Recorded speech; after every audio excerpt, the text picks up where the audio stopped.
अस्सलाम वालेकुम फ्रेंड्स, कैसे हैं आप सब। उम्मीद करती हूँ खैरियत से होंगे। अल्हम्दुलिल्लाह हम भी बहुत अच्छे हैं। तो चलिए आज के व्लॉग की शुरुआत करते हैं।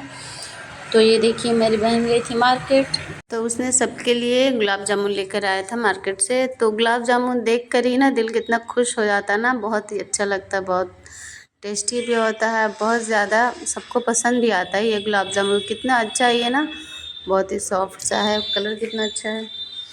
तो चलिए गुलाब जामुन टेस्ट कर रहे थे हम, आप सब भी हमारे साथ खा सकते हैं। तो आज के व्लॉग की शुरुआत यहाँ से करते हैं, क्योंकि हम उसको दुकान से आने के बाद सबसे पहले पेंडिंग नमाज़ पढ़े, ज़ोहर का कज़ा था, असर की पढ़ें। और नमाज़ छूट जाता है तो बहुत अजीब सा लगता है, क्योंकि नमाज़ छोड़ना नहीं चाहिए, चाहे आप जिस हाल में हो, नमाज़ आप पर फ़र्ज़ है। तो आप सब भी नमाज़ कभी कज़ा नहीं करिएगा। तो नाना भी खा लिए, तुम भी खा लो। नाना तो खाते नहीं, थोड़ा सा खाते रख दूंगी, एक पीस कल खा लेंगे।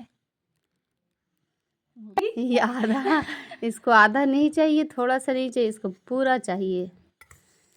कहाँ बैठाई। नमाज वमाज पढ़ने के बाद सारे कामों से फ्री हो गए थे, हो गया था शाम। तो शाम को हम बना रहे थे सबके लिए चाय, क्योंकि ठंड है। तो चाय तो वैसे भी मतलब वाजिब ही हो जाता है चाय के बिना तो न शाम होता है न सुबह होता है। तो यहाँ हम सब लोग चाय पियेंगे। चाय बनाने के बाद हमें करनी है खाने की तैयारी, क्योंकि आज लाइव जो था हमने 1 बजे दिन में ही कर लिया था।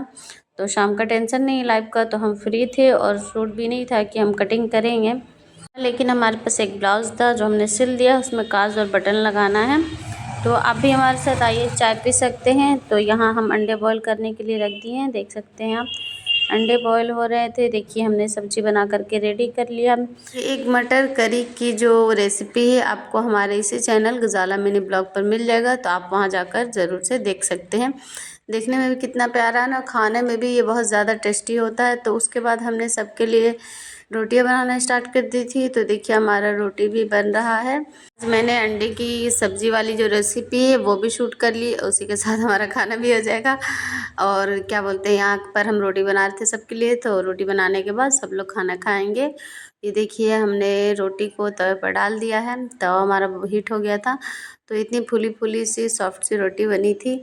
और हमारी बेटी को बहुत ज़्यादा भूख लग रहा था, तो वो प्लेट लेकर आगे पीछे घूम रही थी, क्योंकि उसे अंडा देखकर ना बर्दाश्त नहीं होता है, उससे चाहिए जल्दी से जल्द।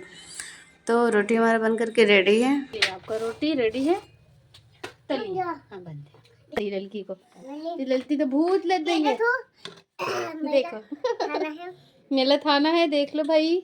खाना था कि सब लोग अच्छे लगता है और हम खाते थे हम तब। मेरी बेटी की बातें आप सबने सुन ली है, ये मेरे नक्शे कदम पर चल रही, क्योंकि कहते हैं ना जैसा संगत रहता वैसा, जैसा सोबत रहता वैसा ही संगत होता है। तो ये मुझे ब्लॉगिंग करते देखती है, वॉइस ओवर करते देखती है। तो ये उसी का नकल कर रही थी, ये भी दिखा रही थी और बोलने की कोशिश कर रही थी। अब बोलती है कि अम्मी तुम मत करो, हम भी वॉइस ओवर करेंगे तुम्हारे साथ, ही हमारे साथ बोल रही थी।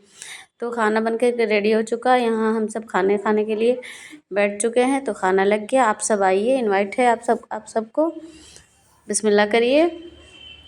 तो देखिए ये मेरे बेटे का स्पेशल प्लेट है। वो रिलेशन में गया था ना, तो वहाँ पे बच्चे को देखा था खाने के लिए, तब से वो ज़िद कर रहा था कि मुझे भी ऐसा प्लेट चाहिए। तो उसके लिए हमने एक स्पेशल ये प्लेट लेके आया। वैसे हमारे घर में ऐसे प्लेट नहीं, कोई नहीं खाता है, बच्चों की ज़िद पर लाना पड़ता है। खाना पीना खा लिए थे, सारा काम निपट गया था हमारा। रह गया था बर्तन धोने के लिए, तो बर्तन हमने धोया।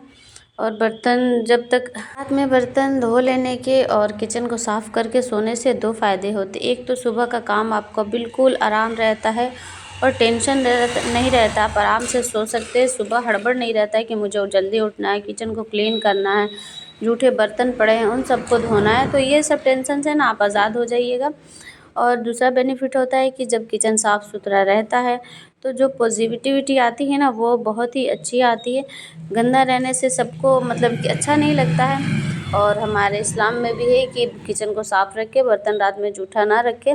जूठा बर्तन रखने से ना क्या बोलते हैं, गलत चीज़ें यानी निगेटिव चीज़ें आती हैं आपके घर में। और आप अगर साफ़ सुथरा अच्छे से रखेंगे ना, तो पॉजिटिव चीज़ें आपके घर में आती हैं, तो वो मतलब कि अच्छा रहता है, दुआएं मिलती हैं। और बड़े बुज़ुर्गों का कहना है कि जो बुज़ुर्ग होते हैं, जो लोग मर गए हैं, उनके रूह भी आते हैं शायद देखने के लिए, तो उन्हें भी ये चीज़ पसंद नहीं है।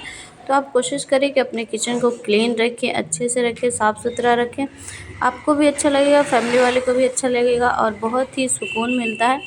तो बर्तन हमने धो लिया था। ये किचन साफ़ करने वाला कपड़ा है, स्लिप वगैरह पोंछते हैं ना, इससे देखिए कितना गंदा हो गया था ना, 2 दिन से ये धुला नहीं था। तो मेरा आदत है कि हम अगर किचन में जाते हैं तो छोटी-छोटी चीज़ें हमेशा साफ़ सुथरा रखते हैं और रखना भी चाहिए। तो ये गैस का जो कपड़ा था ना, स्लैब पोंछने वाला, गैस पोंछने में थोड़ा सा ज़्यादा ही गंदा हो गया था। तो आप गर्म पानी में डाल करके, और डिश वॉशर है तो आप डिश वॉशर डाल सकते हैं। अगर आपके पास सर्फ़ है तो आप सर्फ़ डाल सकते हैं। तो हमारे पास जो सर्फ़ था हम उसी को डाल करके धोए। ये बहुत चिपचिपापन जो होता है ख़त्म हो जाता है, साफ़ हो जाता है। तो इस तरह से हमने उसे धो करके 2-3 बार धो लिया था। उसके बाद उसी कपड़े से फिर से हमने जो टाइल्स वगैरह थे उन सबको पोंछ लिया, ताकि जो खाना बनाते समय तेल वगैरह उड़ता है ना, वो टाइल्स में, दीवार में, डब्बों में, सब में चिपक जाता है। तो चिपचिपा सा हो जाता है तो फिर वो अच्छा नहीं लगता है, आपको देखने में भी ख़राब लगे। तो सारी चीज़ें क्लीन हो गई, काम भी हमारा ख़त्म हो गया है। तो आपको हमारा ये ब्लॉग कैसा लगता है कमेंट सेक्शन में ज़रूर बताइएगा। कौन सी चीज़ें अच्छी लगी, कौन सी चीज़ें हमारी बुरी लगी, वो भी आप बताइएगा। और आप क्या इस तरह से अपने किचन को क्लीन करते हैं? अगर आप करते हैं तो बहुत अच्छी बात है। और जो हाउसवाइफ़ नहीं करती हैं उन्हें कोशिश करनी चाहिए कि अपने किचन को हमेशा साफ़ सुथरा और क्लीन रखें। तो देखिए हमने बेसिन वेसिन सब साफ़ कर लिया है। इस व्लॉग में हमने अपना एक्सपीरियंस जो है वो शेयर किया आपके साथ। आप अपना एक्सपीरियंस हमारे साथ शेयर कर सकती हैं, बता सकती हैं कि आप किस तरह से अपने घर को, किचन को क्लीन करती हैं। तो कमेंट सेक्शन में बताइएगा, ज़रूर भूलिएगा नहीं। ये सब छोटी-छोटी चीज़ें ना हमारी अम्मी हमको सिखाती हैं, ऐसे रखो, ऐसे करो, वैसे करो, वरना हम लोग तो लापरवाह है ही, इंसान लापरवाही कर देता है। लेकिन हमारे काम करने के बाद अम्मी एक चक्कर किचन में ज़रूर लगाएँ कि ये लोग कैसे काम की, किचन को क्लीन की है या नहीं, कोई भी खाना पीना खुला तो नहीं रखा हुआ। कोई भी चीज़ें खाने पीने की जब आप खुला रख कर के यूज़ करेंगे तो ज़ाहिर सी बात है कि आप खा कर के बीमार पड़ सकते हैं, आपके बच्चों को नुकसान होगा, आपके घर वाले परेशान होंगे। तो ऐसा करने से बेहतर है कि हम थोड़ी सी केयर कर लें और मेहनत कर लें और चीज़ों को हमेशा ढक कर के रखें, ताकि चीज़ें ख़राब नहीं होंगी और आप उसे रीयूज़ कर सकते हैं। रात की जो भी चीज़ें बची हुई होती है ना, उनको हमेशा ढक कर के रखना चाहिए, खुले नहीं रखने चाहिए। तो हमारा आटा ये देखिए बच गया था, तो हम इसे इस तरह से ढक कर के रख देंगे ताकि इसमें जो कीड़े मकोड़े हो। मिलते हैं नेक्स्ट व्लॉग में, तब तक के लिए अल्लाह हाफ़िज़।